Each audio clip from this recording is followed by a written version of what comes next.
For a sustainable planetary future, we really have to ask ourselves what type of agriculture and food do we wish to see in, let's say, the year 2030. We are seeing that the food eating habits will change. Of course, climate change is not going to improve, but farmers' capacity to innovate and adapt to that will change tremendously. Because of the reducing size of the farms, because of the increasing populations, that people can no longer produce everything that they wanted to produce. One of the biggest challenges is that the farmers will have to use those resources that they've been having to now feed a bigger population. In 2030, I have really no idea where it will be. It will be better, but we do have methods to help us understand where are the areas of change? Where are the things that we need to know? The scientists have to understand that science alone will not change anything. That science has to be one part of a dialogue with all the stakeholders, with the different competences of the stakeholders. Research for development or development through research and applied research, and a research that is committed from a political and social point of view is very important. But we should not lose the capacity to be critic. Research is not about producing solutions. Research is about addressing questions. One of the questions that I heard is, when we're talking about family farmers, who are we really talking about? And the family farmer in Europe is different to the family farm scenario in Africa and in other parts of the world.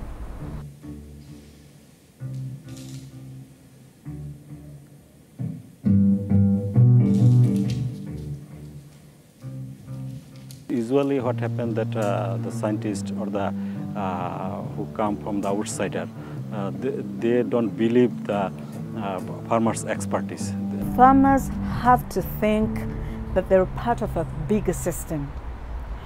And it's not only the farmers, it's all of us. We have to be aware that our actions actually have repercussions in the smaller systems, into local systems, into the larger systems. I believe smallholder farmers will continue to be important, but their role will evolve. They will become much more involved in the research and extension process. They will be major players in defining what should be investigated, what the extension program should look like. Trying to prepare graduates that are going to serve a very, very changing and a very vulnerable environment, to be a facilitator of change processes, but also to be a graduate who will begin to looking that the situation as it is today is likely to change tomorrow. The change implies not only changing the curriculum, but also changing the way we teach, and that means changing the people who are teaching, which is a much more difficult thing. We want students who ask the questions, who are problem solvers. They're not memorizing, they're not learning, yes, professor, this is the answer. To have people who say, I don't know the answer, but I sure would like to find out, and then we give them tools for finding out. We really need university students and graduates with the ability to step back, to disengage from the mainstream. People who are able to develop a strong new vision and then re-engage into the mainstream and develop systems from inside. Because it's like we needed this change yesterday, and we are still discussing how to change and all this kind of thing, and we are moving behind the demand. We cannot think about the future of agriculture now without having in mind its connection with all the sectors. We can actually change it.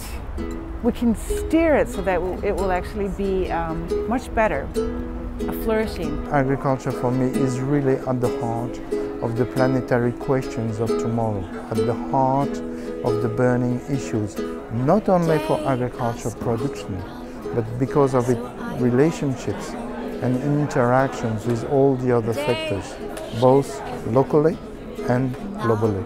People have very different visions about the future of agriculture, and there's one thing that we all have in common, and this is to live a happy and healthy life.